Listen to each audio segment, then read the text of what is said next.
Okey, baiklah. Nama saya Nur Aulia Alia binti Muhammad Nazri. Saya merupakan kiranya student lah Encik Saiful Izan. Dan saya pernah menjalani hipnosis kursus hipnosis pada bulan 4 tahun lepas.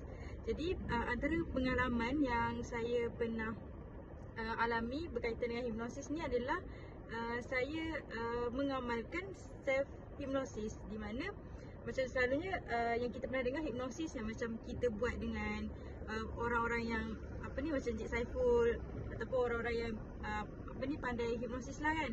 Tapi kali ni sebabkan saya ada trust issue dengan orang lain lah. So macam saya tak apa kan nak buat dengan orang.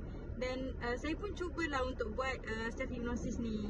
Okey, antara isu kenapa saya buat self hypnosis ni adalah first, kalau saya nak cakap dekat depan, tangan saya akan menggigil.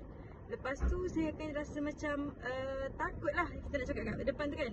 Dia macam pegang mic tu auto menggigil. Walaupun macam depan tu kawan-kawan ke, depan tu orang yang kita kenal, tapi still rasa macam takut tu. And then saya pun try lah buat self hypnosis tu. Tapi sebelum nak buat self hypnosis tu, saya tanya encik dulu lah macam mana cara nak buat semua tu. Dan alhamdulillah lah sekarang saya dah masalah untuk bercakap dekat depan tu saya dah dapat atasi. Okey. Jadinya macam selain daripada masalah cakap kat depan tu adalah masalah untuk tidur. Macam sebenarnya masalah untuk tidur tu first time lah saya buat self hypnosis tu.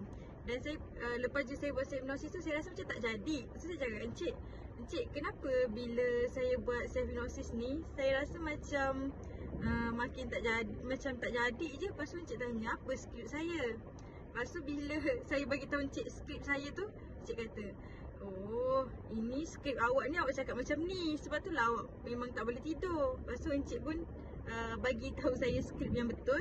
Dan alhamdulillah lah sejak tu saya dah tak ada masalah untuk tidur malam. Jadi dekat sini macam walaupun buat self hypnosis tu, tapi still lah kita kena berguru juga dengan orang lain. Okey, saya rasa itu saja perkongsian pendek daripada saya. Terima kasih.